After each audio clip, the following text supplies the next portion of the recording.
Bueno, bienvenidos. Esta es una nueva emisión de una sección aparte de Ruido Bajo la Lupa. Vamos a hablar sobre películas ruidosas.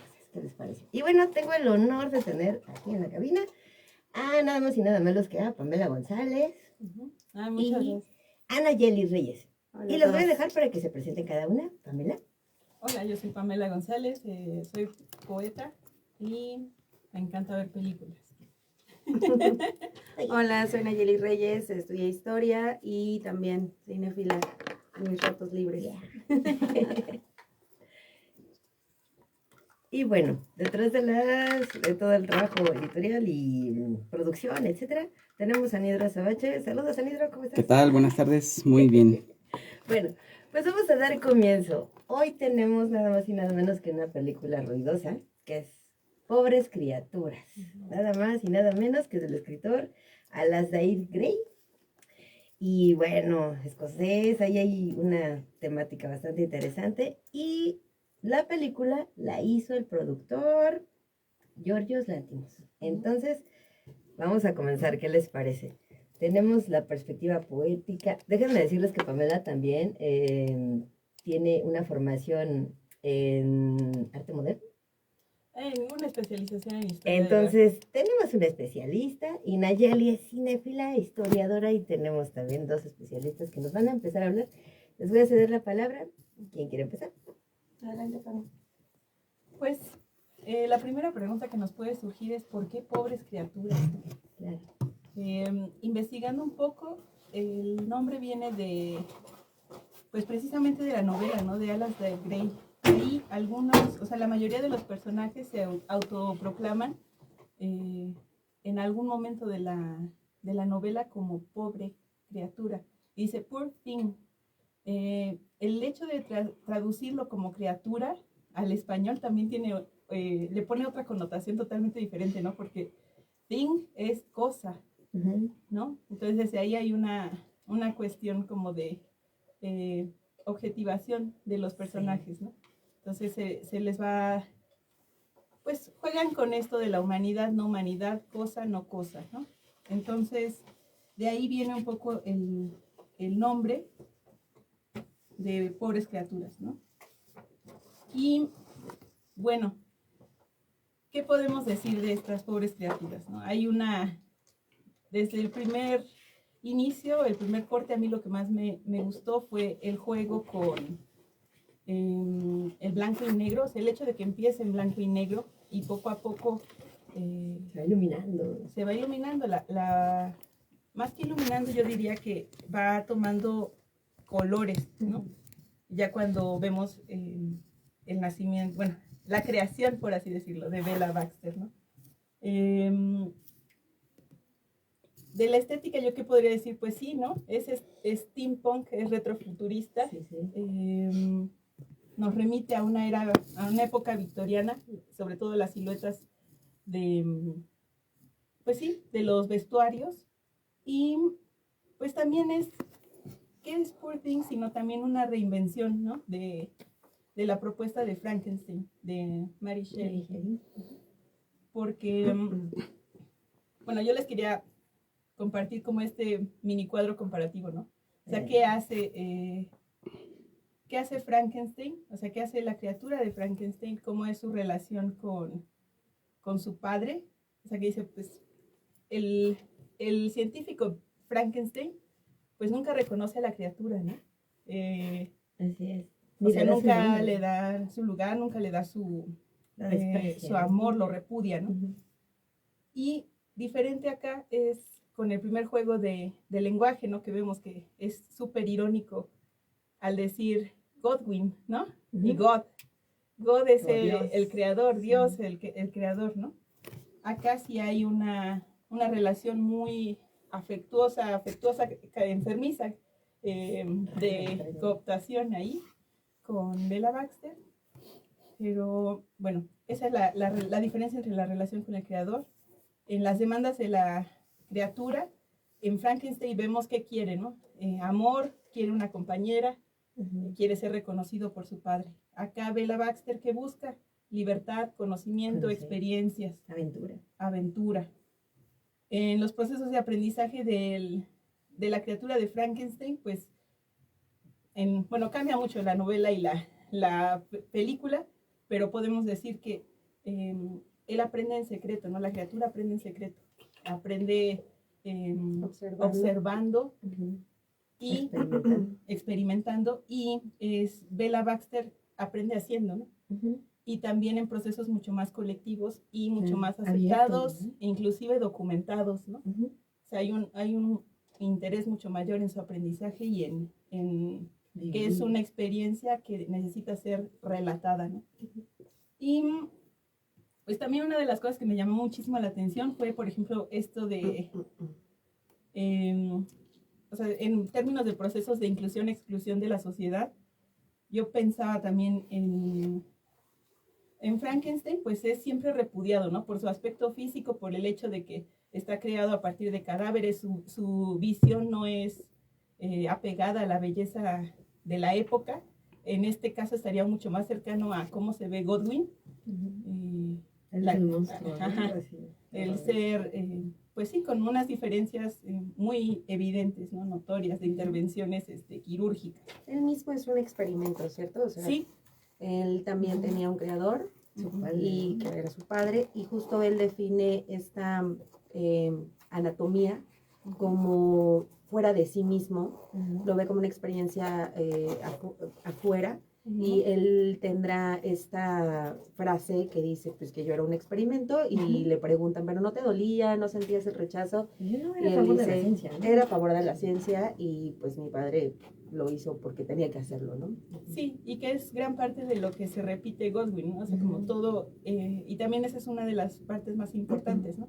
Que es como el método científico llevado a la práctica cruel, sobre los cruel, cuerpos, ¿no? dejando pues sí, lo que se podría llamar la bioética de un lado, porque todo es por la ciencia, ¿no? Exacto. Y, ¿qué otra cosa? Y en el caso de Bella Baxter, el hecho de que ella conviva en una casa encerrada, sí es una cárcel, pero dentro de esa cárcel hay otros seres como ella, ¿no? O sea, desde el propio Godwin, que crece viéndolo como algo hermoso, ¿no? Tú eres hermoso, porque, o sea, si te repudian, pero pues no tienen por qué, ¿no? Tú eres hermoso. Y los otros animales que están, pues también son mezclados, ¿no? El pato perro. Los híbridos.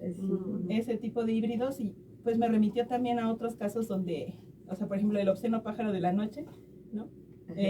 Esta obra de José Donoso, donde también hay un interés por un padre de crear un mundo específico para su hijo, donde todos son diferentes, deformes o tienen alguna particularidad que los hace outsiders, pero que crean un mismo mundo para ellos. Entonces, todas las diferencias corporales y psíquicas son bienvenidas, pero es una exclusión dentro de la sociedad, ¿no? Que la da también una cuestión de clase, ¿no? Porque van como o sea, por el hecho de tener muchos recursos, pueden crear estos espacios donde todos conviven, ¿no? Sí, justo creo que ahí retomamos un poco la novela. Alasdair Gray pues tiene este amor por la ciudad también, es un amor impresionante, porque él mismo es pintor, es poeta, y él tiene una fascinación por retratar estos espacios que funcionaron como medios de evolución de los humanos. Dentro de la novela y también dentro de la película veremos diferentes momentos en los cuales va por Alejandría, por París, y que mencionas este punto de las diferencias de clase. En la novela sí es mucho más marcado en tono de ironía. Él también tenía un principio, el autor Alasdair, tenía un principio de renovarlo y hacer sus propios finales. Desde niño era muy creativo, y entonces lo que buscaba era cambiar los finales de las obras que a él le gustaban mucho. Y él leía mucho a Rudyard Kipling, leía, por ejemplo, William Blake. Sí, a William Blake, a los grandes poetas, a Mary Shelley. Él decía, algo anda mal, algo está mal. Y además quería adaptarlos a su tiempo. Y justo en este que mencionabas del steampunk, que es esta forma de identificarse con la época victoriana a través de artilugios, de autómatas, y de la hibridación, que fueron los grandes descubrimientos de la revolución industrial. El autor los incorpora a la novela con la intención de mostrar una nueva forma de el nuevo Prometeo de Mary Shelley, y lo que busca en específico es mostrar también el conflicto entre Inglaterra y Escocia. También busca, obviamente en la película no es tan marcado, es un sentido mucho más universalista el del cine, pero sí identifica mucho mejor la lucha de clases. De hecho, pues aquí sí sería importante acotar que el autor lo que desde el principio en las páginas de la novela, este principio médico y etiológico que surge en el siglo XVIII y XIX, que se desarrolla, para él lo ve, a mí me recuerda un poco también a Madame Bovary, que es una crítica al progreso.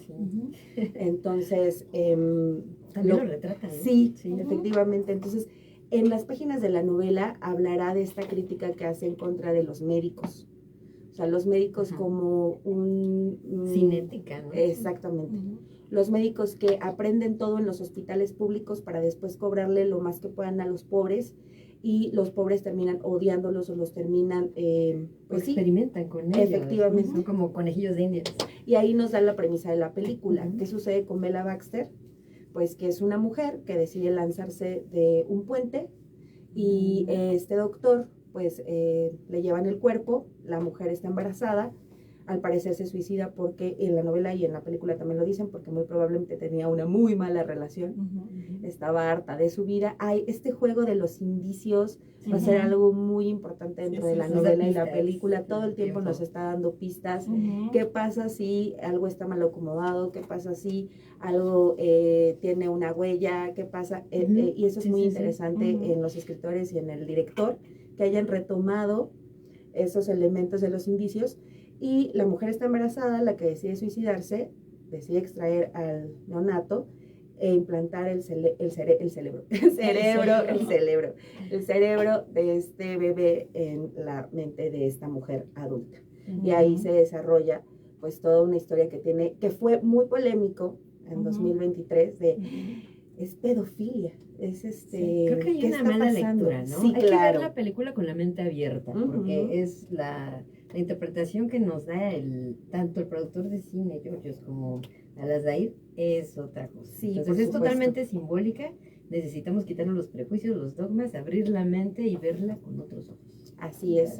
Y es que precisamente el juego, obviamente a los señoros y a las legiones más conservadoras, no les gustó esta idea de una mujer que pueda aprender a través del sexo, que era justo lo que tú estabas diciendo, de aprender haciendo, de conocerse, de encontrarse a través del sexo, descubrir el mundo a través del sexo. Entonces, las escenas, que además creo que están muy bien cuidadas, porque ahí la productora fue la propia Emma Stone, que también está hecho desde una perspectiva muy femenina. Claro. Entonces ahí tiene como esta parece? intención.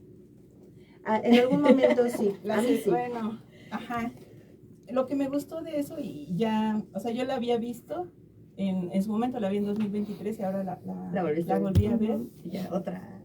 Y también lo pienso, ¿no? O sea, como el hecho de haber investigado que hubiera un coach de intimidad, o sea, que hubo una figura que estaba a cargo de las escenas de intimidad y que lo pensaran como una coreografía, y que, o sea, eso, bueno, viene a raíz del Me Too, ¿no? Y o sea, ese nuevo rol en el cine es una lucha, ¿no? O sea, y es una ganancia, ¿no? Que se tiene para poder rodar ese tipo de escenas de una forma, pues, mucho más amable para las actrices, para los actores, para todos, ¿no? Agresiva ni violenta. Pues, yo también pienso como para que tengan mucho más control de qué es lo que quieren que pase, ¿no? Y también llevarlo a cabo, ¿no? Porque puedes tener una idea, pero a lo mejor ya ahí en la práctica es otra cosa. En la práctica es una cosa totalmente diferente, ¿no? Creo que ahí sí, de repente asustó mucho, ¿no? Porque efectivamente, como bien dices, Nayeli, pues mira, estas ideas no, es que es pedofilia, es pornografía. A ver, hay que verlo con la mente abierta. Pues lo que dices es muy importante, porque si de repente el relato, la narrativa cambia, ¿no?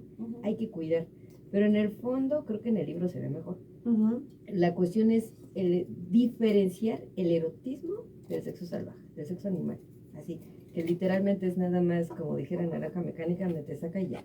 Entonces aquí lo que plantea las Zaire es ir descubriendo, Bella va descubriendo qué sí es erotismo, qué sí le gusta, qué no le gusta. Eso lo vamos a ver después con las escenas en el burdel, ¿no? Cuando se queja y le dice a la madame matrona que por favor ellas elijan con quién quieren estar, ¿no? Y ahí estamos hablando también de derechos laborales y otra cosa. Entonces, bueno, por eso les decimos, es completamente simbólica, exactamente, le enseñan todas estas cuestiones. Entonces, ahí como que, como bien dices, nos va dejando pistas. Sí, y es que en el recorrido del conocimiento de Bella yo creo que iríamos desde una forma del el cerebro más reptiliano, del cerebro más primitivo, el que actúa por sus impulsos y va haciendo un descubrimiento por diferentes corrientes filosóficas que creo que tú nos puedes platicar mucho mejor de eso. No sé, se encuentra por ejemplo con en las escenas del barco con la filosofía ya más de Ralph Waldo Emerson o con, exacto, como esta idea de humanismo a lo Spinoza. También va a encontrar, por ejemplo, esta contradicción de la doble moral cuando en la escena del restaurante, que a mí me parece fabulosa con la coreografía precisamente que dices del músico, un músico joven que también atrae Yorgos para hacer esta escena de la danza portugués, que está padrísimo. Y en la conversación, es una conversación donde ella se encuentra aburrida, donde encuentra esa contradicción. Exacto. Es decir, esto me aburre la comida. Y no tengo por qué seguir eso. No tengo por qué seguir exactamente como los lineamientos de esto que ni siquiera conozco y no me interesa. Y la cita de esa conversación es muy interesante porque hablan de la importancia de llamarse Ernesto de Oscar Wilde. Sí.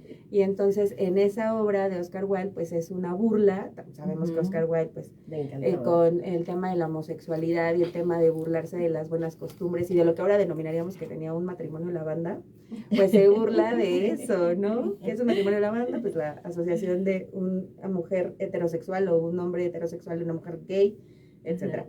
Entonces, pues se burla de eso, lo están mencionando y ¡ay, qué curioso, qué cómico! Y entonces cuando ella ya no está en lo performático, sino que ya está viviendo el salirse fuera del canon, pues la critican y el hombre que me parece un personajazo de Mark Ruffalo, que creo que es el mejor papel que ha tenido, Duncan, ¿cierto? Sí, Duncan. La reprime cuando eso fue el principio por lo cual le gustaba y es este principio también esa contrariedad, ¿no? Libertino de repente se vuelve conservador. Sí. Que es lo que pasa muchísimo en la época actual. O sea, el clásico que te incita y el que seduce jovencitas o mujeres de cualquier edad, ¿no? Y les dice, no, mira, te voy a enseñar la verdad, aquí vas a aprender la sexualidad, etcétera, etcétera. Y a la hora de la hora, cuando se enamora, se clava o se obsesiona sexualmente, se vuelve conservador. Ahí sí dice, no. Yo puedo ser libertino, pero tú conmigo, tú eres mía, tú me perteneces, entonces no te puedo compartir. Ahí está también otra pista, ¿no? Otra clave. Sí. Y sobre todo porque se ve superado, ¿no? O sí. sea, el maestro, el alumno, la alumna supera al maestro, ¿no? Y también concuerdo con que es un personaje sumamente interesante porque muestra una masculinidad muy peculiar, ¿no? O sea, porque sí es el libertino, pero después enloquece de amor, ¿no? Sí. Y en un principio, o sea, se busca destruir a sí mismo, ¿no? O sea, con el juego, con el alcohol, y después es eso, no sé cómo, y va en contra de la violencia más amplia actualmente, ¿no? Porque no es como que trate de destruirla a ella, no, se destruye sino a sí que mismo. siempre se destruye a sí mismo, pero después busca como que otros la llamen a orden, ¿no? O sea, desde la religión, o sea, es un demonio, me ha embrujado, ¿no? Se asusta. Y ya después, que busque al ex esposo, ¿no? Sí. Eso también se me hace muy, muy interesante. Entonces lo que pienso que nos muestra es como un espejo invertido del amor romántico, ¿no? Así es. Y eso se me hace una cosa, y su actuación es buenísimo. Muy buena. Y es que precisamente estos marcadores que son bien medievales, que ya algunos historiadores hablarán como que hay marcadores de orden hacia las mujeres, como es la religión, la medicina que se instaura justo en el siglo XVIII-XIX, las leyes, porque este hombre es un abogado, y posteriormente, curioso, ¿no? sí, veremos también a la milicia. Curioso. No, está muy... Sí, es intencional. Sí, tanto el autor como el director lograron entender esos marcadores sociales que delimitan, limitan y constriñen a las mujeres con la intención de siempre hacer un modelo de mujer pensado por los hombres. Claro. O sea, en realidad esta intención pues parte de tener un guía moral con la iglesia, tener una persona que te identifique cuáles son tus limitantes físicas o biologicistas, capacitistas también, y luego orden a través de las leyes y la milicia con la crueldad, con el sometimiento de la voluntad, que es el último, digamos, amante que tendrá Bella, que ya platicaremos un momento más al respecto. Pero lo que sí es muy, muy interesante es cómo esta mujer, que lo está aprendiendo todo, también aprende estrategias para resistirse a esos marcadores.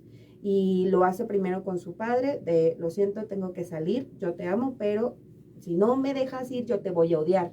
Y entonces el ego también del padre de yo no puedo permitir que mi ópera prima se vaya y me deje. me deje. Al final creo que la ternura y el amor, el cariño de padre gana y dice, ok, te amo, ve. Sal al mundo. Oye, pero la promesa, ¿no? Porque promete que va a regresar. Exacto. Porque sigue comprometida con con Max, ¿no? Y que esa es una de las principales estrategias de Bella. O sea, que nunca dice un límite muy fuerte. Ajá. O sea, sino pero ella habla de consecuencias y habla de, o sea, no dice no, sino dice, bueno, me casaré con él, pero primero tengo que hacer esto. O sea, dice, hace lo que quiere, pero no, o sea, va prometiendo cosas, ¿no? O sea, va negociando. Y me parece que es una gran maestra de la negociación, porque eso también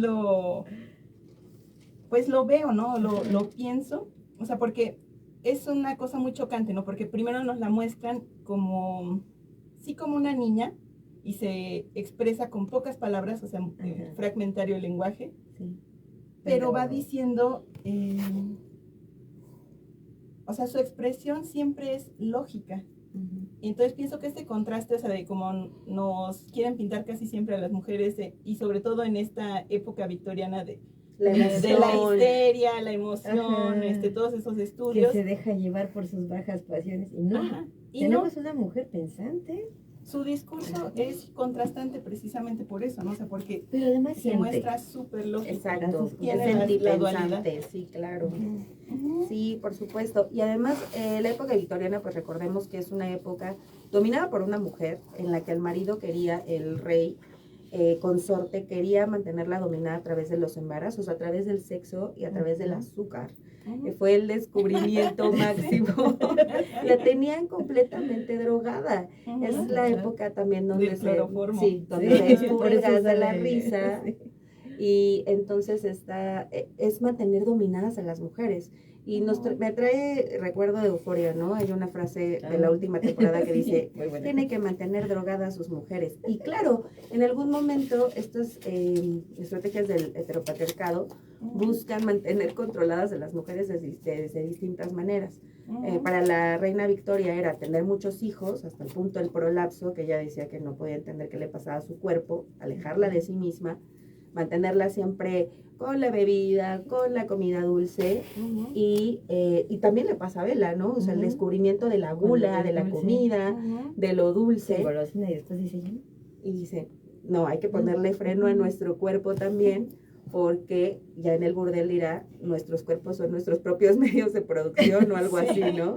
Entonces, es esto, es ir adquiriendo conciencia, que lo ejemplificas muy bien, y le da esta noción de autonomía, de ese gran tabú que para los hombres representa la autonomía femenina, que es realmente la libertad de decidir. A mí me parece fabuloso también, pues ya verla autónoma en la universidad, después de hacer todos estos viajes de descubrimiento, pero me interesa también la figura de la mujer que se encuentra en el barco, que es la que le da los principios Marta, filosóficos, ¿no? efectivamente. Sí. Nada más recordando esa frase, ahorita que dijiste del azúcar, o sea, Ajá. que encuentra ella en Lisboa, dice azúcar y violencia. Es cierto, y vomita, ¿no? Porque Ajá. se asusta, dice, acabo de descubrir el azúcar y la violencia. El azúcar y la violencia, ¿no? Y o sea, y cómo en algo tan pequeño puedes decir todo este apetito, esta hambre de experiencia. Ujú. Así es, sí, muy, muy interesante. Igual en esta construcción de la mujer, que es algo que también se ha podido analizar desde diversos puntos y sobre todo desde la moda, pues el vestuario está inacabado. El vestuario es el de, primero vemos un baby doll al estilo muy infantil de la época victoriana, luego vemos como esta mujer libre que acaba de tener sexo y que se pone lo primero que encuentra, entonces se va usando como que las braguitas, como que medio me pongo el saco, como que me Va encantan. habitando su cuerpo, Sí. ¿no? Así poco a poco. Que me encantan las mangas abullonadas, que no es cosa sí. menor, o sea, No, en no, realidad no. es darle portento al cuerpo. Sí, ocupar espacio. Exactamente, muy bien dicho. Ocupa espacio y luego también esta manta tremenda de plástico, de látex, que ya la vuelve una dominatrix, pero que, no sé, leí en un artículo de Vogue, que pues la diseñadora, que ahora mismo por aquí, que es, en un momento, que es Holly Whittington, que también hizo el vestuario de La Favorita, que es una de tus películas también que te gusta mucho. Decía que lo que pretendía era pues alejarla de los colores rojos y negros de la prostitución de la época parisina que está retratando y hacerlo algo más de ella. Y entonces, como ya era una mujer consciente, era una mujer que se cuidaba y seguramente usaba un condón de la época de tripa de cerdo. Entonces, lo que hace es envolverla en su tripa de cerdo y también simbólicamente da mucho espectáculo en la pantalla. Hay otro detalle, bueno, esto lo menciono casi al final, cuando ya regresa, se entera que va a morir su papá, regresa y platica con Max y le dice, oye, sí, ¿todavía quieres casarte conmigo? Y le dice, bueno, tú eres dueña de tu cuerpo. Esa transformación, esa evolución masculina me gusta, ¿no? Nos presenta el personaje God, el papá protector, creador, que primero quiere tener encerrada a su criatura y después la suelta y la deja ir, ¿no? Sabe que se va a tropezar, se va a romper el hocico, pero de todas maneras, adelante. Te amo. Eso también me parece interesante porque en su segundo experimento, Felicity, ya no le da cariño. Entonces, creo que esto nos refleja un poquito la condición humana. Y esto me parece que tanto el escritor como el productor lo manejan muy bien. ¿Cómo es que un ser humano que es criado con cariño, con amor, con ternura, sí con protección, pero al mismo tiempo que le cede esa libertad, porque el amor es más grande, crece? Bella creció amada. Era un ser amado, entonces de alguna manera eso le permitió explorarse y no tener miedo, porque ella en ningún momento tiene miedo. Eso es lo que a mí me sorprende. En cambio, Felicity es una creación ya más, sí, podemos decirlo, torpe, sin esa curiosidad que tenía Bella. Bella era súper curiosa, Felicity no, pero no hay ese acercamiento, no hay esa ternura, no hay ese sentimiento de sentirse protegida. Incluso al final Felicity, pues sí, ya evoluciona y todo, pero es un personaje un tanto gris. Y bueno, al principio, azul.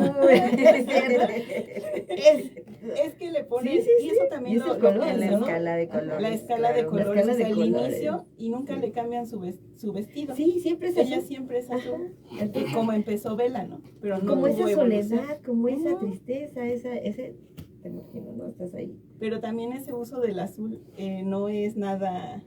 No es al azar. No es al azar, porque bien pudo haber puesto un rosa pastel o algo O el así, amarillo. o el amarillo, pero eligió azul. Sí. Y creo que aquí también luce, bueno, esta noción que tiene tanto William Blake de los colores, que él hablaba de esto, ir coloreando la vida, ¿no? Y también a las de Grey, el ir del gris. Bella, cuando su mundo es completamente inocente y pueril, es gris. Pero en cuanto sale el mundo hacia afuera, se empieza a colorear. Hasta que termina, bueno, con todos los matices y los colores justo también nos van marcando, ¿no? La evolución de ella. En el barco se pone triste y vemos el azul. Verde. Está contenta, Amarillo, conoce a verdoso. Marta, amarillo, violeta, sobre todo los violetas, ¿no? Recordemos este color morado cuando conoce a Marta, se adentra en la filosofía. Y cuando le muestran el dolor de lo que es la miseria humana, esta separación de clases sociales, esta división de clases sociales, y el absurdo del existencialismo, nihilismo que tendrá el personaje de color, que es el acompañante de Marta, que le muestra el absurdo, le dice, pues es que no hay razón, y le no hay dice razón una para frase existir. muy interesante, dice, no creas ni en la religión, ni en el socialismo, ni en el capitalismo, acepta tu propia verdad. Ella, con todo el amor del mundo y la ternura, le dice, eres un niño herido. ¿Qué le está diciendo ahí? Fuiste un ser humano no amado. Entonces, ahí nos está revelando también otra pista a la Lady Grey, que me parece que sus obras son muy hacia la miseria humana, la tensión entre la familia, este dolor, quizá esta herida que anda por ahí. Entonces, esto me parece revelador porque nos está aproximando a un detalle que creo que nos concierne y en esta época es muy importante. Hay que amarnos los unos a los otros. Decía Emma Goldman por ahí en 1936, 32, en su revista Madre, que el primer ley que deberíamos exigir las mujeres es el derecho a amar y ser amadas. Y creo que tiene mucha razón. Y se aplica a toda la humanidad, no solamente a las mujeres. Pero bueno, sigamos. Y también esto de, bueno, el cínico, o sea, yo apunté la frase, ¿no? Quise herirte porque no soporto la felicidad. Verte feliz. No soporto tu felicidad, Con ¿no? toda O sea, la intención fue cruel. Sí. Pero ella Y le da las gracias. Sí, sobre todo porque es un despertar o una conciencia de clase, Claro. porque dice, no tengo nada más que dinero. O sea, ¿qué le puedo ofrecer al mundo si no tengo más que dinero? ¿No? Eso también me encantó. Eso está bueno. Y dice, pues no aceptes las mentiras de los ismos, ¿no? Ajá. Todos los ismos que mencionaste y todos los ismos que se siguen construyendo, ¿no? Entonces, dice, pues somos una especie jodida. Sí. Y además también esto de deshacerse, igual como lo mencionamos al inicio del programa, esta búsqueda también del ascetismo, porque creo que también cuando llega el despertar de conciencia, la intención primaria es deshacerse de todo aquello que te sobra, ¿no? Entonces va, le roba el dinero a Duncan, busca como de vamos a dárselo a los pobres y entonces ahí se lo queda a los marineros. Le roban el dinero. Le roban el dinero. Que esto viene muy al caso, ¿no? Con la época actual. Cuando haces donaciones, nos enteramos apenas que varias de las donaciones que se hicieron a Venezuela acabaron en la central de abastos. Déjenme decirles, es real. Muchas de las donaciones que se hicieron a Venezuela fueron a la central de abastos y solo una que sí se estuvo monitoreando fue la de la universidad, la de la UNAM, que ahí sí alcanzó a llegar, pero bueno. ¿Qué pasa con estos mecanismos de la piedad, de la piedad a la inversa, pues siempre van a existir?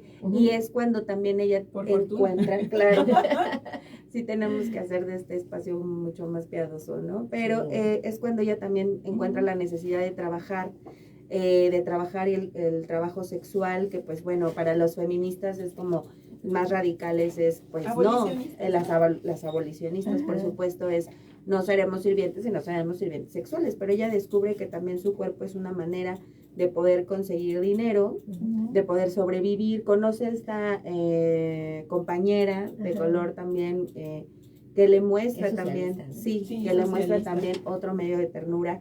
También conoce la historia de la Madame. Ahí creo que es el erotismo, que ahí finalmente sí encuentra y descubre el erotismo. Sí, cosa con que no encontró con la templanza, con tomarse el tiempo. El cariño, el despacio, no es la violencia acá. No son el dar brincos, como el decía. Brincos furiosos. Brincos furiosos. Esto sí es amor encarnado.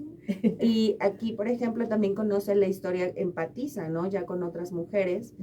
Y empatiza con la historia de la Madame, que le cuenta que ella tiene una nieta. Y aunque bueno, eso es una manipulación y chantaje, ¿no? Como que digamos que también es una de las estrategias de resistencia de las mujeres respecto a la manipulación, los rumores, porque pues ella está en un medio de hombres que son sus clientes y evidentemente también la quería tener dominada, ¿no? De una manera vela. Pero hay algo que ella le dice que viene muy a cuenta respecto a lo que estábamos reflexionando hace unos momentos, donde le dice, lo malo nos completa y nos prepara. Sí, ¿no? hay que probar las dos partes, ¿no? Efectivamente, ella puede reconocerse ahí ya incómoda porque lo que está haciendo ya no le gusta, no quiere estar en ese estadio por siempre y busca la salida, busca la opción, que es justamente ver al abismo, encontrarse, identificarse que no le gusta, ir al fondo y salir. Y buscar otra vez a esta etapa ya como de muy colorida, los jardines, la universidad, y todo adquiere color, pero ella se vuelve de negro. Exactamente, ajá, sí. Porque ella es universitaria. Sí. No, y sobre todo porque, o sea, regresa porque el padre se muere, ¿no? Sí. O sea, está en ese lapso de morir, ¿no? Ajá. Y también muy interesante el personaje de la matrona, o sea, porque los lóbulos, ¿no? O sea, le muerde la orilla, y luego le muerde la mano. Pero es sobre todo un apetito por la belleza. Uh-huh. O sea, es lo que se muestra en muchos, o sea, es un hilo de un apetito por la belleza que todos van sintiendo. O sea, que la belleza que ya emana desde lo físico, pero también... Desde el interior, ¿no? Uh-huh. Entonces, eso, ella también se me hizo un personaje muy interesante, pero dice... Eres mi favorita, ¿no? Ahí se estaba haciendo publicidad, Yorgos Lanthimos, de lo próximo que iba a hacer, porque es muy, o sea, para hablar de las relaciones entre mujeres también es muy específico, ¿no? Sí. Pero ella dice, ay, es que eres mi favorita, ¿no? Dice, nos llena, ya te he escuchado decirle eso a otras, ¿no? Nos llenas de cumplidos y de chocolate, somos dulce, máquinas, otra vez. Somos máquinas, y dice, eso. No, son mis hijas. El discurso de amor. El discurso. Uh-huh. Y a ella le gusta morder y hacer daño, ¿no? O sea, fíjate que eso me remite a lo que decías hace rato, Nayeli. Sobre todo la frase, ¿no? Cuando él le reclama a Duncan, que es así dice, una 4 letras, y ella dice, no, nosotros somos nuestro propio medio de producción. ¿Cómo este tránsito de una vez que no tienes dinero, y esto pasa en todas las sociedades del mundo, ¿no? Uh-huh. No tienes nada, llega el mundo moderno, industrial, ¿qué es lo único que tienes? Tu propio cuerpo. Uh-huh. ¿Qué vas a hacer? Lo vas a vender. Por eso hay que verlo con la mente abierta al simbolismo. Uh-huh. No es la prostitución, sino es el hecho de que todos nos prostituimos. Todos vendemos nuestro cuerpo. ¿Qué vendemos? Obvio, nuestro tiempo de trabajo, nuestro tiempo de vida, y de ahí que esta chica, con la que encuentra el erotismo y descubre esta parte de ella tan maravillosa, le dice, es que te gustaría cambiar el mundo, otro mundo posible, entonces a través del socialismo. Pero recordemos lo que decía, no recuerdo el nombre del personaje que le dijo al principio. Uh-huh. Cuidado, no sigas el socialismo, tampoco sigas el cínico, tampoco sigas el capitalismo ni la religión. Él le está diciendo que busque, ¿no? Como que encuentre su propia razón de ser. Y esto que dices es muy importante. ¿Por qué? Porque a pesar de que se nos diga que hay democracia, que hay progreso, que hay civilización, la verdad es que se nos está manejando un discurso y una narrativa que trata de convencernos para que sigamos trabajando y estemos contentos de ser explotados, de que nuestro cuerpo sea prostituido, sin importar si somos hombres o mujeres. A final de cuentas, hacer horas extras y matarnos trabajando es prostitución. Por pizza. Sí, por pizza. Por pizza. Por pizza y la camiseta, esa es parte de la familia. Y ponte la camiseta. No es cierto, todos somos reemplazables, ¿no? Uh-huh. En algún punto te cambian por alguien más joven. Llegas a los 35 y ya estás vieja, ya estás viejo, ya. Uh-huh. El que viene. Y tenemos un ejército de reserva de trabajadores ahí esperando una oportunidad que nunca se acaba. Entonces, claro. Y esta, o sea, es maravillosa esa frase, ¿no? Que cuando le dice Bella a Duncan, ¿no te parece un experimento interesante vivir sin dinero? Sí. Pero también porque es eso, ¿no? O sea, imaginar un mundo sin dinero, o que ya existió, eso es provocador. ¿no? Pero me gusta esa provocación. Sí. Y en la novela es mucho más claro porque precisamente, primero, el autor mucho tiempo vivió en la precariedad, aunque sí era parte de las familias acomodadas, pero pensemos que al ser pintor, no la tenía fácil. Sí, sus compañeros cuentan que vivían entre latas de sopa y en su casa estudio. Después se convierte en un rockstar de Glasgow y todo se vuelve a su favor, pero como casi siempre en los artistas, hacia el final. Y en la novela hay una crítica muy puntual justo a la pobreza. Descubría unos párrafos preciosos donde también el orgullo del pobre, también esta caracterización, este estereotipo de los pobres de ser súper orgullosos y a mí nadie me va a regalar nada. El doctor Goldwyn, que rescata al esposo de Bella Baxter, Candles, lo va a ir como un Yoda, lo va a ir marcando por el camino y le dice, no seas orgulloso, por imitación vas a aprender las costumbres burguesas, que eso también viene con la conciencia de clase, el ir dominando tus regustos y vincúlate, intégrate, porque en la medida en la que tú puedas conocer desde el fondo su raíz, vas a poder tener una alternativa y una respuesta. Le dice, por ejemplo, en la novela que tiene que cuidar muy bien la imagen, que si no tiene un abrigo, que eso me parece precioso porque yo creo que es evocador al abrigo de Marx, que por ahí hay un relato respecto a que Marx no tenía un abrigo para entrar a la biblioteca pública y entonces tuvo que ir a conseguir uno porque sin eso no podía estudiar, no le pagaban, no podía beber, no podía escribir. Sí, como la referencia. Exactamente. La pista. Entonces está hablando justo de una Inglaterra que sabe desde dónde, bueno, en este caso desde Escocia, que sabe el juego que tiene que jugar para poder sobrevivir. Está hablando también de estas diferencias entre la corona respecto a sus vasallos, pero siempre desde una forma muy estética, muy bella, muy poética muy también. poética. Y entonces Candles, volviendo a la novela, es el narrador, es el narrador. Acá encontramos la visión casi siempre desde Bella, bueno, Ajá, más en bien la película. en la película es Pero la en historia el de libro Bella, es pero en el Candles. libro es Candles y hay voz en Bella porque hay una carta donde ella dice, todo lo que escribió mi marido es una mentira. O sea, se inventó toda esta farsa que a mí me recuerda mucho a las ficciones de Borges, como escribe Alasdair Gray, que es una forma de inventarse este mundo, ¿no? Claro, y que inclusive lo encuentran como un manuscrito, ¿no? Exacto. Eso a mí se me hizo maravilloso, es hermosísimo, ¿no? Como cuando descubrieron el documento, bueno, O'Gorman dirá en esta obra sobre el descubrimiento de América, ¿quién realmente descubrió América? El que descubrió los documentos, el que navegó y encontró la isla, o sea, ¿quién es el descubridor, no? O sea, en realidad es esto de saber que la verdad puede no ser la verdad, puede ser la mentira, exactamente, y hay que verla siempre con ojos, pues, de sospecha. Entonces, eso me parece en el relato padrísimo de Alasdair Gray, porque te da fantasía, te da crítica social, te da ironía. Te da estética, te da poética. Y lo adaptaron muy bien. A mí me parece que lo adaptaron bastante bien. Es muy buena. Y bueno, hay otra cosa que quería mencionar que se me hace quizá atrevido, pero sí lo quiero mencionar. Decíamos que tiene un poco la influencia de William Blake. Le fascina esta cuestión por la miseria humana y esta tensión que encuentra entre tanto el productor, que es Un poquito, sepáralo un poquito. Sorry. Hay una cuestión aquí interesante. En los evangelios gnósticos hay uno de ellos en particular que es el Pistisofía. Y es un poco el viaje del conocimiento que se pierde, se cae y de repente de la caída en el abismo empieza el ascenso. Creo que aquí, si lo miramos con una mirada un poco más profunda, más simbólica, podemos encontrar esto.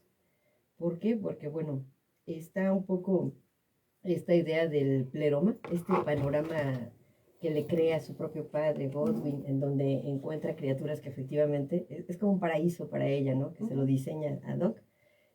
Ahí, exactamente, ahí nace Sofía, que es como un neón, es atraída por la curiosidad, por la luz, es engañada, seducida, entonces cae.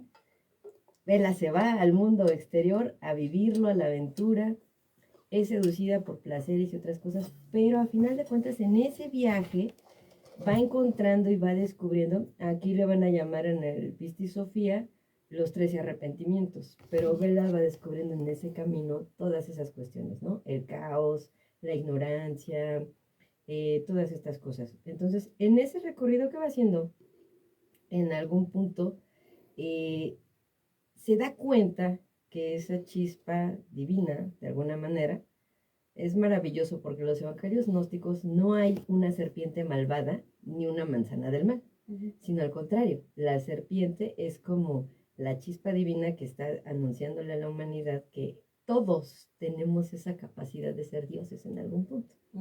Entonces Bella la va descubriendo, es como un despertar. Ella de alguna manera va llevando ese tránsito, ese camino, y en algún punto ella, lo que pasa, ¿no? En el burdel, de repente cuando conoce a esta chica, pero siempre ocurre en dualidad. O sea, esto me encanta porque no se descubren ni se encuentran las cosas per se, por sí mismos, en soledad. No, esto siempre ocurre en relación. en ese compartir, en ese, pues ir descubriendo, pero ahora sí que socializando de alguna manera, ¿no? Ella lo va descubriendo con Duncan, lo va descubriendo con Marta, con este personaje cínico, con esta chica en el burdel, estudia medicina y a final de cuentas ella se va creando. Esto es lo maravilloso que tiene el Pistis Sofía. Y me parece una referencia análoga y bueno, no sé qué tanto tenga a Alasdair Gray conocimiento de esto de los evangelios gnósticos, pero si conoce a William Blake y le fascina, seguramente que sí, porque el misticismo está ahí. Entonces creo que también es un retrato abierto de esta idea. ¿Por qué? Porque bueno, en ese paraíso, en donde está con los animales que son monstruos, pero para ella son normales, son bellos. Su mismo padre, que es un monstruo, podría ser el demiurgo. God podría ser el demiurgo. Los arcontes podrían ser Duncan, este personaje, el cínico, La Madame. la Madame, ¿cómo se llamaba su esposo? ¿Macandus? No, el otro. No. El que convierte. Alfie. Entonces, todos estos personajes van ayudando. Esta noción de no hay un mal ni hay un bien. Es simplemente la búsqueda del conocimiento que cae, porque como decía al principio, ¿no? Esta parte que le dice la Madame, que me parece clave. Tienes que conocer las dos partes. Para tener este conocimiento de todo completo, necesitas lo bueno y lo malo. Entonces, y ella dice, ¿no? Hay hombres a los que les gusta saber que a ti te provoca dolor. Que es como este viaje que hace con los arcontes, que la van lastimando, torturando, hasta que finalmente sale, se eleva. No les voy a spoiler, eso ya lean ustedes, eso es como para otro programa. Pero creo que este viaje de Sofía, que además me encanta porque en los evangelios gnósticos el conocimiento es más femenino. Entonces este respeto a la curiosidad femenina, al encuentro, María Magdalena que está preguntándole a Jesús todo el tiempo, le está diciendo, pero dime, y se enojan los demás discípulos y le dicen, pero ¿por qué esta mujer? Ajá. Y él dice, es que ella tiene esa curiosidad y esa chispa, y es la chispa divina de la sabiduría. Entonces, esto me encanta, es revelador. Me gusta cómo lo asume y lo presenta el escritor. El productor hace un trabajo bellísimo, estéticamente también es precioso. Y creo que está lleno ahí de todo ese simbolismo, cuando al final, pues sale y encuentra todo esto que creo que es como la provocación de que todos los seres humanos podríamos o deberíamos intentar un viaje así, ¿no? Pues sí, ese viaje del héroe o de la heroína, ¿no? Que también es eso, ese interés o ese arco de conocimiento o de búsqueda. Sí. Y que también eso es algo que me entusiasma, ¿no? Que digo, cómo el padre de Godwin lo experimentó con él, ¿no? O sea, también era doctor, ¿no? Sí. Godwin experimentó con Bella y Bella experimentó con Alfie. Entonces ahí hay una tradición. Ay, me encanta cómo lo convierte. Es una tradición mágica de también. experimentación, pero también de menor crueldad cada vez. O sea, yo decía, pues sí, como el eterno evolucionando, retorno ¿no? de lo mismo, del volver a ser el doctor, el creador, o sea, la figura de la creación, ¿no? Dejémoslo, porque puede transponerse para otras partes, ¿no? Pero el creador, pero ya después es la creadora, que busca un menor grado de crueldad, un menor daño. Y sobre todo una especie de justicia. No sé si para los animales, porque pues ahí ellos nunca tuvieron voluntad. La cabra fue sacrificada en su cuerpo de cabra, pero ahora tiene un cuerpo de hombre, ¿no? Pero creo que ahí nos habla del error y eso también me gusta. Que asumamos que los seres humanos no somos perfectos. Que este mito divino de nacimos y somos semejantes a Dios y entonces por un error, por el pecado, ¿cómo le dicen? El pecado original, estamos expulsados y entonces a sufrir. Esto es diferente. No venimos a sufrir, venimos a experimentar, a conocer, vamos a conocer tanto cosas chidas como cosas no tan padres. Entonces en ese viaje se vale cometer errores, pero a final de cuentas es uno mismo, y eso creo que me encanta de la película. A final de cuentas ella es la que decide en cada paso y en cada momento, y a final de cuentas es la vida que ella quiso vivir. Sí, es muy hedonista, es altamente hedonista, y eso recuerda mucho a Epicuro y a estas nociones también de el conocer a través del placer, porque el placer ha sido por las sociedades protestantes sobre todo y para una Escocia protestante, sobre todo para los protestantes y en esta lucha también entre protestantes y católicos en la que se sitúa Glasgow, pues sí es una identificación de siempre estar lastimando el cuerpo, de obtener la gracia de Dios a través del dinero y del sufrimiento, ¿no? O sea, pero si dinero y sufrimiento. Dinero y sufrimiento van de la mano. Sí. Efectivamente, entonces este protestantismo también de la época victoriana, que es tolerado, que es aceptado, en el cual, pero en la realidad, pues todas estas luchas intestinas entre las fronteras, entre Inglaterra y Escocia, pues van marcando en la psique de los que lo habitan, que creo que a veces se nos olvida, ¿no? A individuos que tienen unas altas dosis de rencor y que aprenden justo los lenguajes de la tragedia.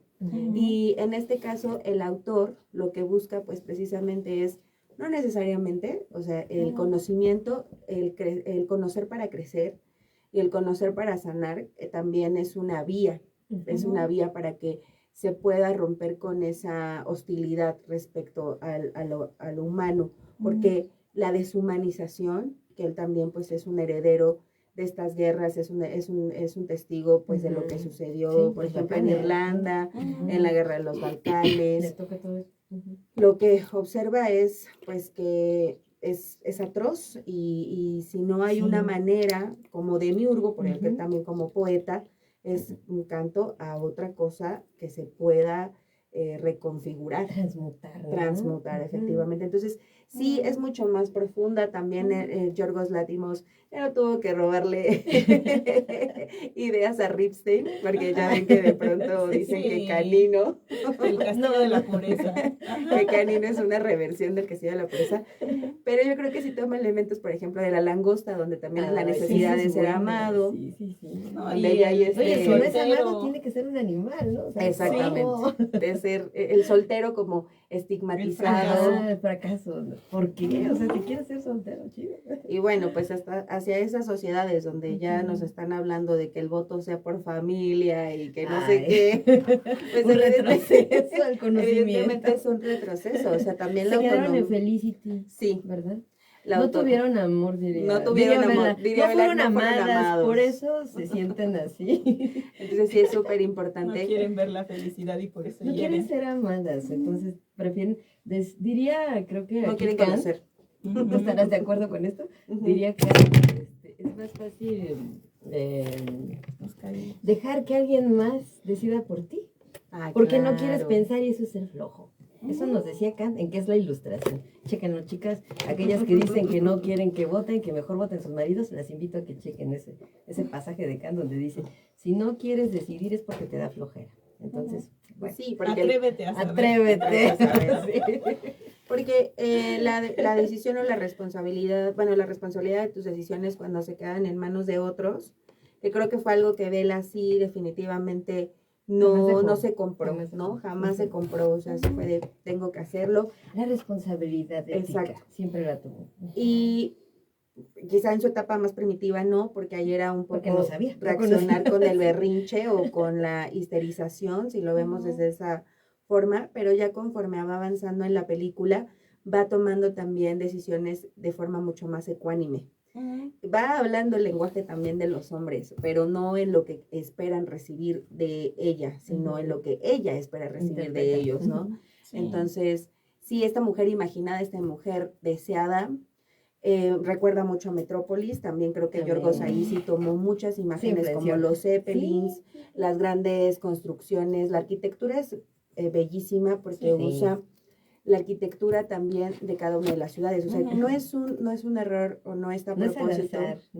Alejandría, como si fuera un zigurat, un desierto, ¿no? París en medio del invierno, que también es muy evocador, y pues también la ciudad natal que está rodeada en primavera de flores. Sí, Londres. Londres, cuando todo el tiempo llueve, cuando todo es lúgubre, pero que en ese momento en particular, donde Bella está floreciendo, exacto, in bloom, está justo en esa etapa mucho más colorida. Sí. Así es, también va a ir por esas estaciones. Muy bien, está muy bien acotado.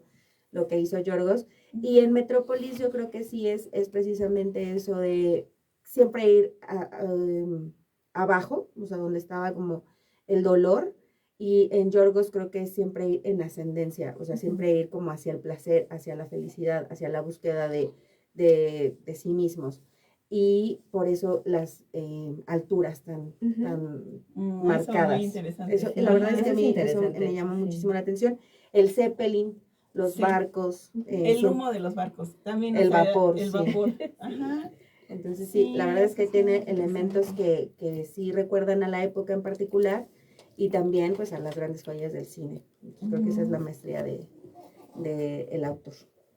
Hay otro punto que me gustaría mencionar. ¿Cómo?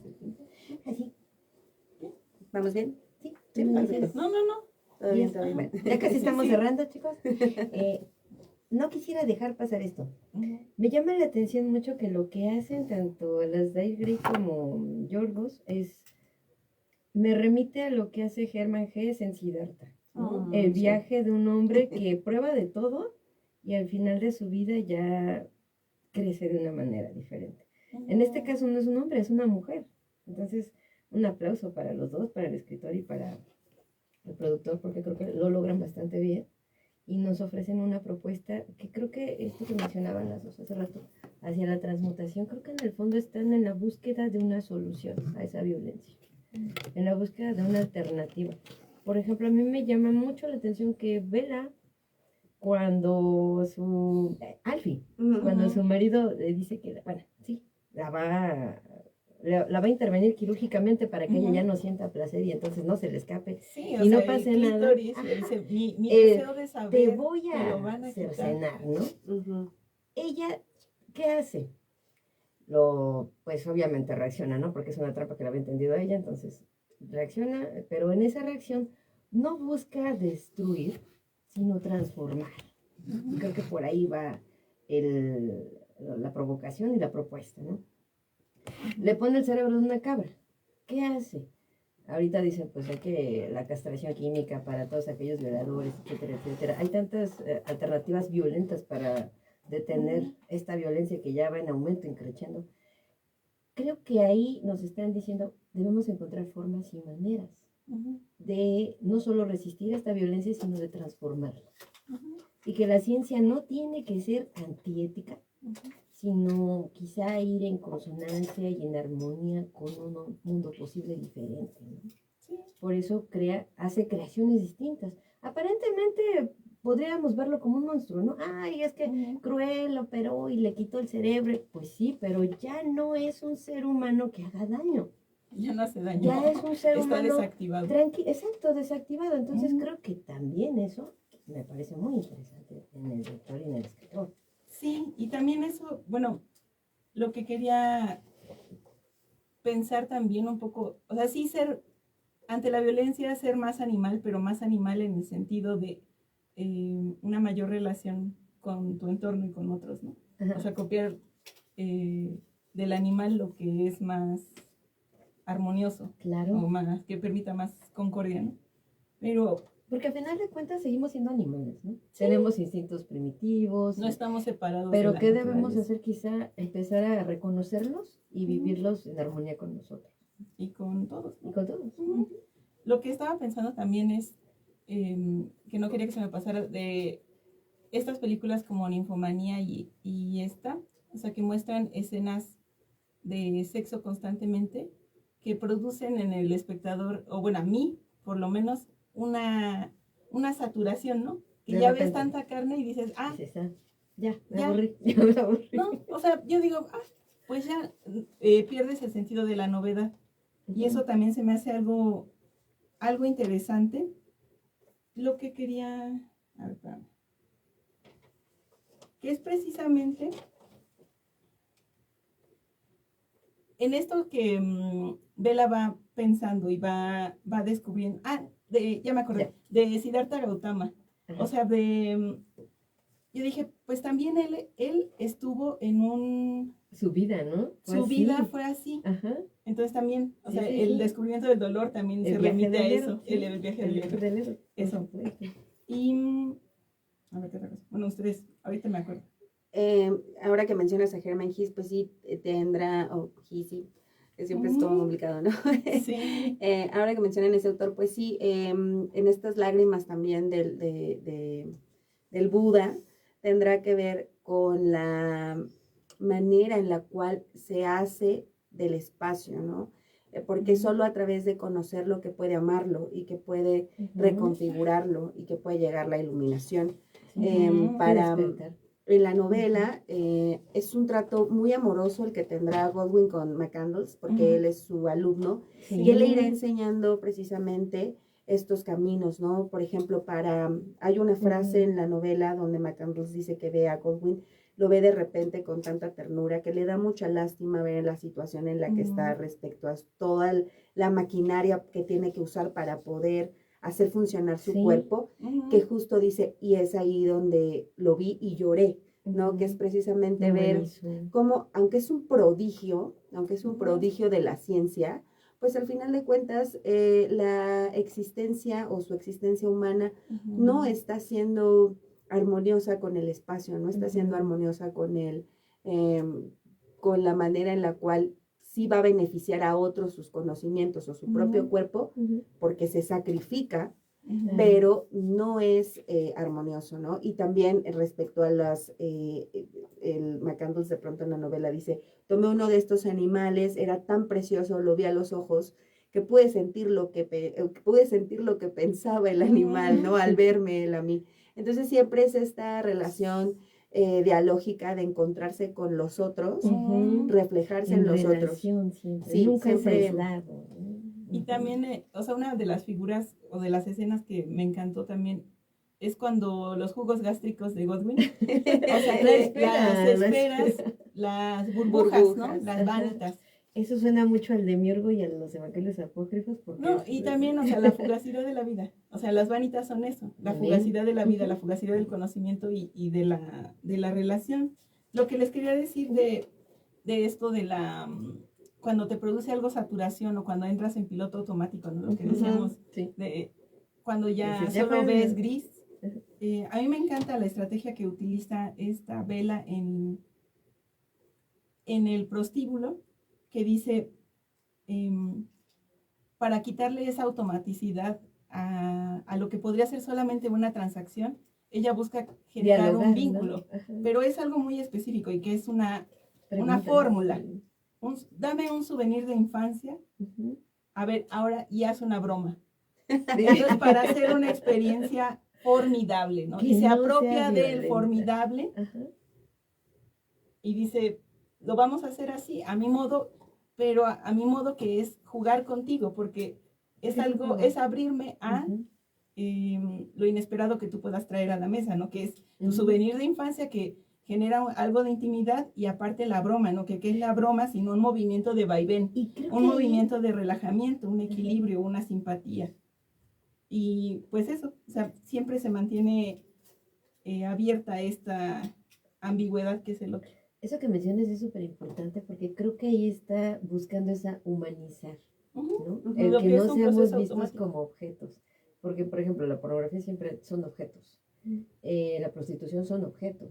Es intercambio comercial, y entonces ahí está diciendo, no son objetos, somos seres humanos, ¿no? Entonces, perfectamente lo mencionas, es ese diálogo. Y que también, que también el tono y la atmósfera en la cual te sumerge, creo que eso es lo que desconcertaba a muchos observadores de la película, a muchos espectadores, era que en algún momento o en la sala de cine que recuerdo, era justo ese humor que denominarían humor involuntario, pero la comedia tiene esa razón de sublimar las pasiones, de sublimar el enojo, porque evidentemente para ella ya estaba ahí mucho más irritada respecto a por qué tenemos que hacer todo el tiempo esto y por qué lo tenemos que hacer así, que es esta búsqueda también de vamos a elegir a nuestros propios amantes, ¿no? Y ese precisamente sublimar esas pasiones, identificarlas como algo que la publicidad después hará, que es precisamente el con qué te identifico para venderte algo, porque al final de cuentas ella está vendiendo pues su cuerpo, ¿no? Pero lo quiere hacer agradable de tal manera que ese momento tan detestable quitarle un poquito lo... Exacto, o desagradable, ¿no? sublimar la pasión. Ujú. Y lo logra muy bien en el espectador, y entonces sí se escuchaban, todo el tiempo se escuchaban como ciertas risitas, porque precisamente era una manera de no sé qué estoy viendo, no lo estoy entendiendo. Además fue algo muy interesante porque se estrenó en salas comerciales, no fue solo como en salas de arte No, o en no. la cineteca. Las No, familias fueron a verla. sí eso había fue algunas personas que se salían. Disney, ¿no? Todavía está ahí, creo. Está en Disney, Está en exacto. Disney. Entonces, A un sí, clic de pues, distancia de las Sí. películas de Disney. Sí. Y Bella en sí misma es una princesa, ¿no? Sí. Pues, al final de cuentas, pues sí tiene este halo de princesa de ensueño. Y El pues cabello Rapunzel. el cabello me cabello encanta. también.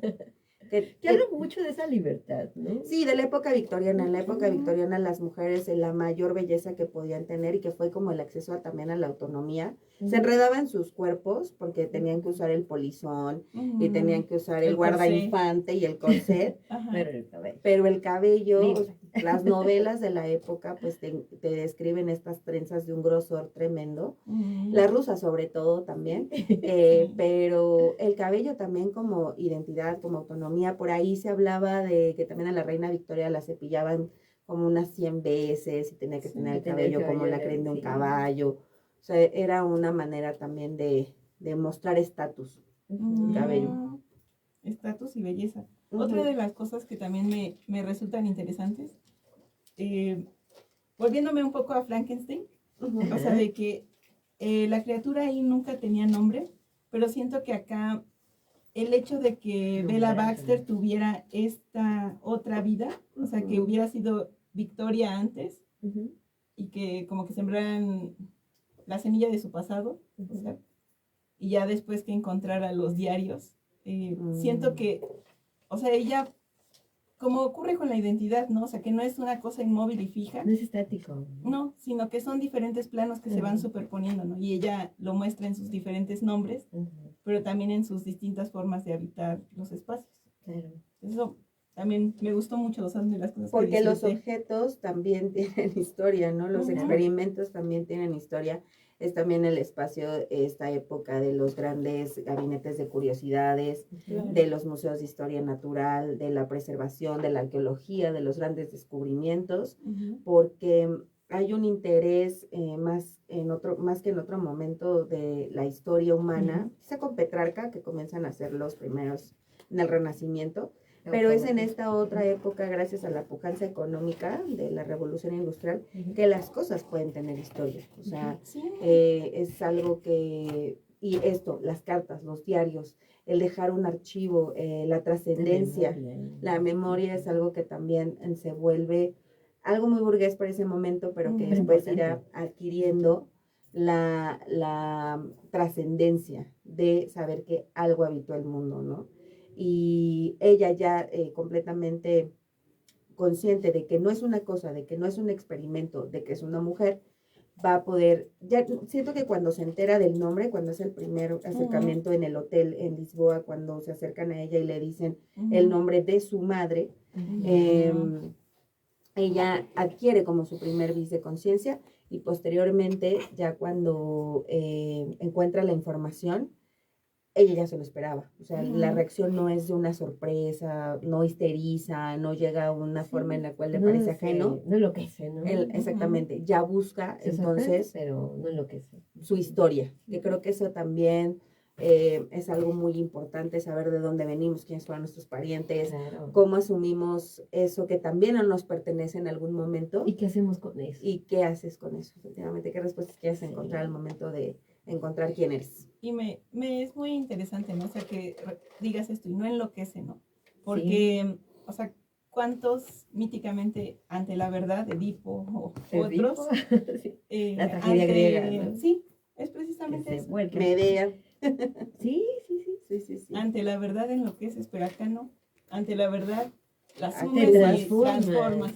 Eso creo que es lo básico. Y bueno, vamos cerrando. Ujú. Realmente disfruté este conversatorio. Le doy las gracias a Pamela, le doy las gracias a Nayeli. Gracias Y bueno, a ustedes por vernos. quedan Sí, invitadas a invitarnos. una siguiente conversatorio, otra película. Entonces vamos a plantearla ahí. Sí. Sí. Espero que lo hayan disfrutado. que sigan este viaje de vela, que no se queden con lo que aquí decimos, que indaguen, que pregunten, que busquen y que lo disfruten. Recuerden que el arte de alguna manera es una manera que, valga el pleonasmo, que nos lleva a construir millones de posibilidades. Entonces, seguimos por aquí con Ruido Bajo la Lupa. Pamela. Pues muchas gracias por la invitación, encantada de platicar aquí con ustedes y con estas grandes mujeres que me acompañan y me impulsan siempre. Gracias a ti, siempre es un placer. Entonces, seguiremos en otras transmisiones y sigan la obra de Yorgos Lanthimos. Sus películas. Sus películas son maravillosas y, bueno, yo les recomiendo, sí, El sacrificio del ciervo sagrado. La langosta. La langosta. Está buenísima. La favorita. Esas son las que más... Bueno, la favorita se me hace brutal. Todas son... Todas muestran son y revelan muchas de las relaciones de poder que existen entre las relaciones de humanos, pero también humano-naturaleza, ¿no? Que tristemente seguimos separados. Esperemos Sí. que no. No, pues la verdad es que el cine de Yorgos es muy alabado y muy criticado. También vean Canino, porque Sí. ustedes van a encontrar las referencias al Castillo de la Pureza. Pero también lean la obra de Alasdair Gray. Vean la... Está en archive.org. Sí, y Está también... libre en línea. Sí, y también... Aún. Entonces Búsquenlo. descarguen. Búsquenlo y si lo pueden encontrar físico, qué mejor. Pero también observen el documental sobre su vida, está en plataformas con la intención de que también identifiquen que la paleta de colores y mucho de las formas que van a encontrar en las ilustraciones del libro también se encuentran en la película. Y pues nada, es sabrosísimo, el relato está muy sencillo, pero al mismo tiempo es apasionante, pero científico. Entonces sí, no dejen de leer a Alasdair Gray. Para mí fue Deliciosa. un descubrimiento maravilloso, porque yo decía, no, pues Irving Welsh es mi autor favorito, ¿no? De Escocia, pero no, aquí hay mucha carnita. Sus poemas también, que son muy bellos, y es esta Pintor recomposición, también. sí, esta recomposición de hacerlo siempre. Y si van a Glasgow, que esperemos ir alguna vez, Sí, por encontrar favor. en el metro su obra expuesta. Sí, Y pues sí. eso. Gracias por vernos. Gracias detrás de cámaras a Nidra Sabache. Esto fue un programa más de Ruido Bajo la Lupa. Síganos. Colita.